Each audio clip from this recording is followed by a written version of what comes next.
La facture d'électricité pour les abonnés post-payés de la compagnie ivoirienne d'électricité CIE aurait connu une augmentation en ce qui concerne la taxe audiovisuelle appelée redevance RTI. Cette supposée augmentation relayée sur les réseaux sociaux alimente les débats avec pour pièce à conviction ces factures.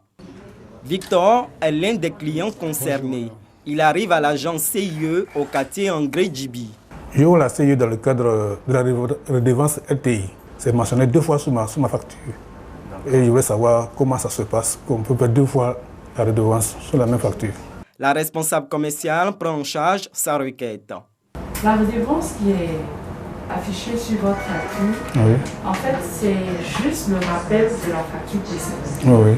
Vous voyez, c'est mis ici, impayé. Oui. Voilà, ça fait partie des impayés. Vous avez eu une facture de 21 515 francs. Oui. Et cette facture est composée de la redevance RTI pour la période du 10e mois 2020, c'est-à-dire la facture précédente. Président, oui. Voilà, c'est elle qui a été rappelée ici. Donc vous avez la facture précédente, vous avez la nouvelle facture, donc ils ont rappelé, c'est pour ça que vous voyez impayé antérieur, CIE, impayé antérieur RTI. Donc vous avez en tout 4 000 RTI à payer. À cet impayé s'ajoute la nouvelle consommation, plus les primes fixes au nombre desquelles la redevance RTI. Double facturation, double redevance. Il ne s'agit donc pas d'une quelconque augmentation. Il n'y a pas eu d'augmentation sur les redevances RTI. Nous avons 2 exemples ici que nous allons vous montrer. Voilà. Pour une période de consommation bien donnée, c'est-à-dire un bimestre qui concerne 2 mois, c'est-à-dire une facturation, la RTI est facturée à 2 000 francs. Nous avons un autre exemple, c'est une facture qui concerne un client, ça concerne la consommation de 3 bimestres, c'est-à-dire 6 mois de facture, ça veut dire 3 facturations. Donc la RTI est marquée 6 000 francs. Nous affichons le montant de la RTI pour pouvoir le transférer dans le compte comptable concerné.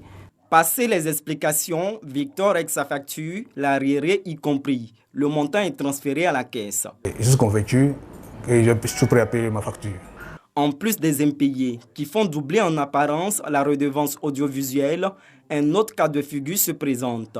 On a par exemple un client qui est en déplacement, qui n'est pas présent. Donc, chaque 2 mois, comme je vous l'ai dit, à chaque facturation, on a une prime fixe.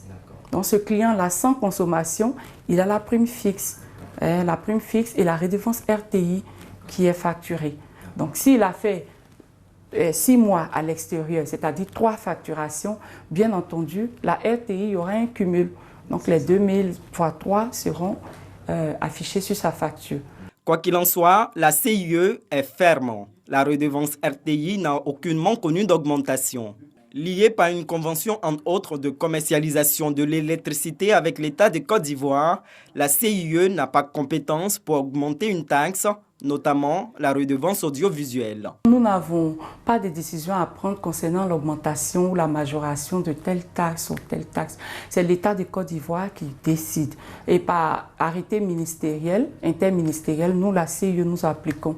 La redevance RTI est facturée à 2 francs CFA par kilowattheure pour les abonnés au tarif social basse tension et à hauteur de 2 000 francs CFA pour les autres abonnés. Cette tarification reste inchangée.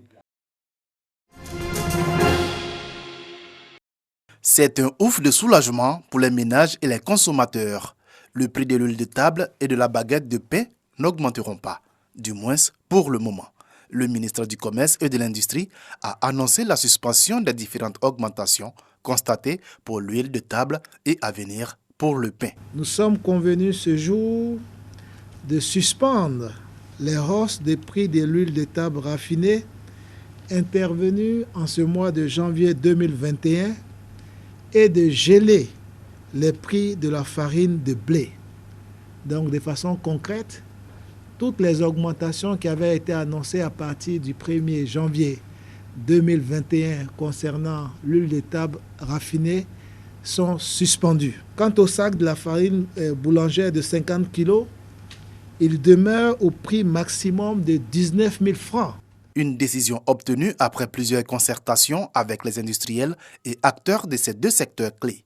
Le ministre du Commerce et de l'Industrie s'est en effet réjoui du bon état d'esprit qui a prévalu au cours de ces négociations et les efforts consentis par ces industriels au profit des populations. 2 comités techniques composés de toutes les parties prenantes seront mis en place dès demain pour réfléchir sur des solutions durables à envisager pour chaque filière afin d'atténuer la hausse des coûts mondiaux de l'huile de palme et du blé sur les prix de vente de l'huile de table aux consommateurs et de la farine boulangère, tout en permettant aux industriels de pérenniser leurs différentes affaires. Rappelons que ce sont les différentes hausses du coût mondial de l'huile de palme qui ont entraîné en ce début d'année une augmentation du prix de l'huile de table raffinée. Cette tendance était également observée au niveau du blé et a amené certains boulangers à annoncer une augmentation du prix de la baguette de pain à la date du 15 janvier prochain. Pacom est spécialisé dans l'emballage de présents à Adjamé. Comme moyen de protection contre la Covid-19, le jeune homme préfère utiliser la visière. Ça me permet de bien respirer à l'intérieur, quoi. Par rapport à celui en tissu, là. Voilà, bon, le truc en caoutchouc, l'air passe bien. Tu réussis à avoir ton oxygène que tu veux. Alors qu'en tissu, là, ça ne te permet pas d'avoir tout ton oxygène normal. Confortable à porter, ne gêne pas la respiration une fois posée sur le visage.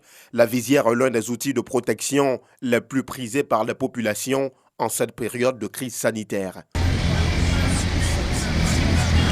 Au marché Forum, toujours dans la commune d'Adjamé, Mariam et Adja ont fait de la vente de visières leur activité principale.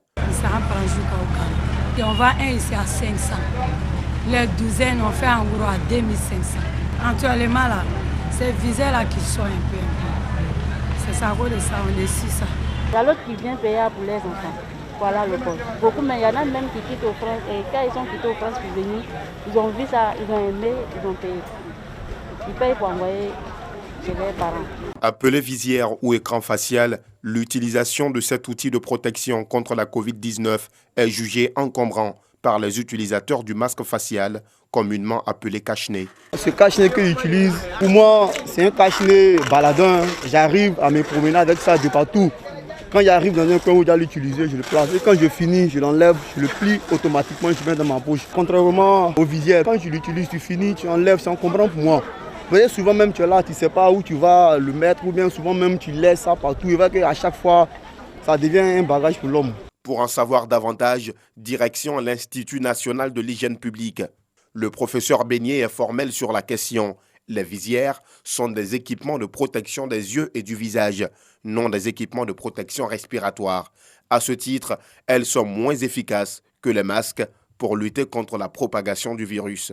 Cet écran n'est pas efficace dans la mesure où vous avez de l'espace ici, entre le visage et même le nez, la bouche et tout ça, et l'écran. Donc il y a de l'espace ici.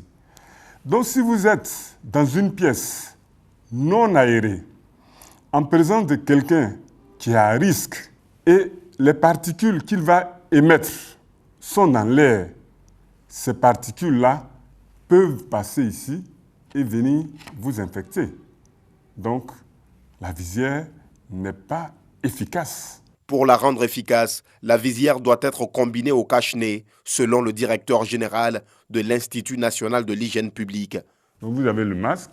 En plus, vous pouvez mettre la visière de protection.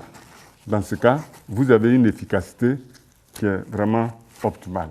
Outre ces outils de protection, les populations sont aussi invitées au respect des autres mesures barrières, telles que la distanciation sociale et le lavage des mains, des moyens efficaces pour freiner la maladie, dont le nombre de cas positifs a augmenté ces derniers jours. Dans la semaine allant du 4 au 11 janvier, la Côte d'Ivoire a enregistré 1249 cas positifs, selon le ministère de la Santé et de l'Hygiène publique.